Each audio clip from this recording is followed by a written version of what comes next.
Even though Tusken Raiders show up in Star Wars from the very beginning and reappear throughout, they remain mysterious and poorly understood. Who are they? Where do they come from? What do they want? And what do fans and casual viewers alike need to know about them? The Tusken Raiders appear first and most memorably in A New Hope. The Sand People are initially presented as fearsome savages, dangerous to civilized people like Luke Skywalker and his family. They roam the desert, attacking and pillaging the unsuspecting. When Luke leaves the safety of his homestead to search the Junlin Waste for his escaped droid R2-D2, the Raiders quickly overpower the naive and unprepared young man, knocking him unconscious so they can ransack his land speeder. Luke is only saved when the mad hermit Ben Kenobi appears and scares away the Raiders by mimicking the call of the Krayt Dragon, a beast they fear. Despite his ability to scare them away, Ben also warns Luke. The Junlin wastes are not to be traveled lightly. Of course, if Luke had died in this scene, he never would have blown up the Death Star, fought Darth Vader, become a Jedi Knight, and helped defeat the Empire. Perhaps the trilogy would have centered on Leia Organa, Luke's Force-sensitive sister, instead. Star Wars mastermind George Lucas created the Tusken Raiders and their desert world to resemble the Bedouins, tribes of Arab nomads. However, it's likely Lucas's conception of the Raiders was also influenced by the so-called savage Indians of John Ford Westerns, especially from The Searchers, which Star Wars famously pays homage to. In The Searchers, Comanche warriors attack the white settlers' homestead, killing the family and burning the house down. While it's the Imperial stormtroopers and not the Tusken Raiders that exterminate Luke's family, Lucas designed the scene in direct homage to the scene from The Searchers. In general, Lucas depicts the Sand People the way that Ford depicts the Comanche: brutal, bloodthirsty, and uncivilized. In terms of the name, Tusken sounds quite a bit like Tuskegee, as in the Tuskegee Airmen, the first Black U.S. Army airmen who trained at the Tuskegee Army Airfield in Alabama before flying in combat during World War II. Lucas has long been interested in their story, even making a movie about them with 2012's Red Tails. Finally, Lucas was influenced by Frank Herbert's sci-fi novel Dune, which features nomad dwellers on the desert planet Arrakis. Banthas are large, trundling creatures that resemble elephants with huge, droopy faces. They have curving tusks on the sides of their heads shaped like cornucopias, or perhaps Princess Leia's hair buns in A New Hope. The Raiders use them as beasts of burden. Lucas clearly liked the Banthas, as he digitally inserted a lot more of them in the special edition of Return of the Jedi, which features a herd of wild Banthas roaming the Tatooine desert. They are seen as Jabba the Hutt transports Luke, Han Solo, and company across the Dune Sea to the pit of Carkoon, to be slowly digested over 1,000 years by the mighty Sarlacc. This is an appropriate fate, since Jabba had previously told Han, "You may have been a good smuggler, but now you're Bantha fodder." Digital Banthas also appear briefly in The Phantom Menace and Attack of the Clones. Chapter 9 of The Mandalorian also heavily features Banthas. Early in the episode, the Krayt Dragon, a huge worm-like creature, swallows one whole. Later, a Tusken Raider brushes a Bantha's teeth, and in the climactic scene, a Bantha is rigged with explosives and used to bait the Krayt. The dragon swallows the Bantha bomb, and the Mandalorian detonates it, causing both animals to explode in a shower of flame and flesh. In other news, the ASPCA does not appear to have a Tatooine chapter. While it's true that Banthas provide the Tusken Raiders with the means of transportation across Tatooine's unforgiving terrain, they aren't merely beasts of burden. In fact, every Tusken has a deep, lifelong connection with their Bantha. The culture's initiation rite, which typically takes place during youth, includes gifting the initiate a Bantha that matches their gender.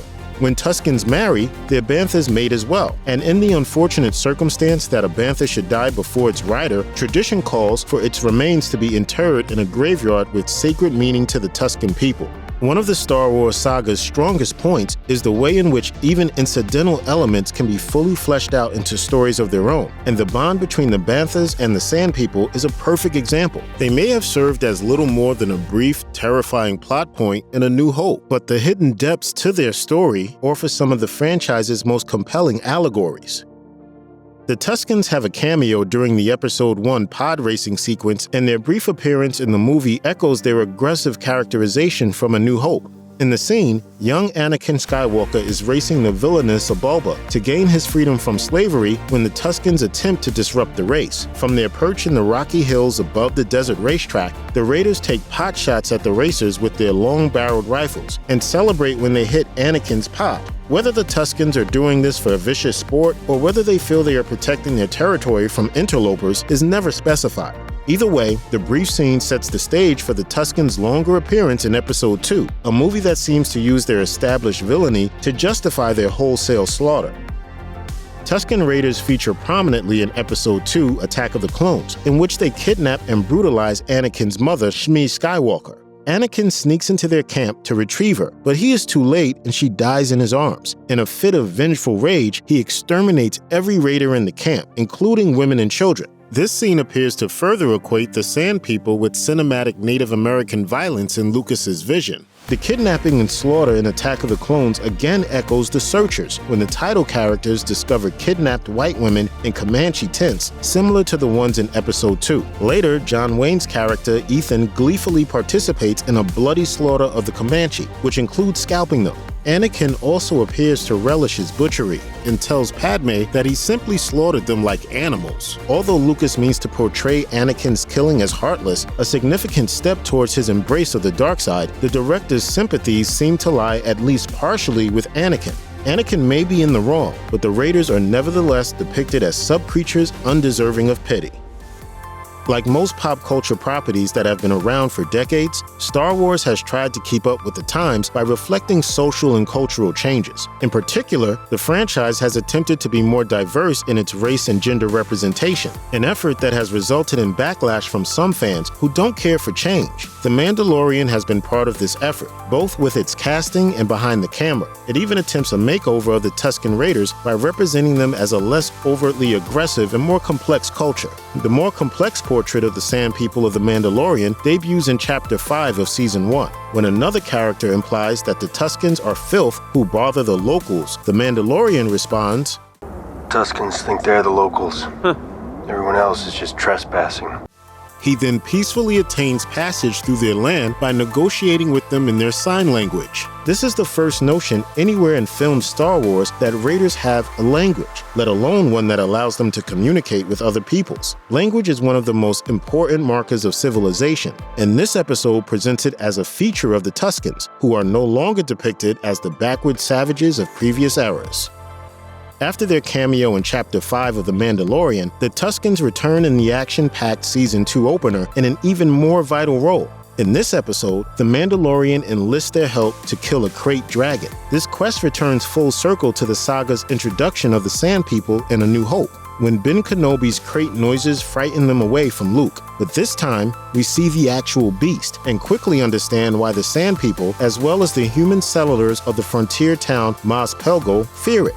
Consistent with the mistrust dramatized between settlers and natives in so many westerns, the human settlers in Mos Pelgo are reluctant to trust the Sand People until the Mandalorian brokers a tentative peace. Naturally, the Mandalorian is fluent in two separate dialects of Tusken, one silent, one spoken, and so is able to explain that the nomads are not only capable and rational, but also honorable people who keep their word. Working together, the humans and Tuskens defeat their common enemy. Of course, many of the Sand People die in the cause, while virtually all the humans walk away unscathed. Tusken Raiders may have come a long way in the Star Wars universe, but evidently, they are still expendable.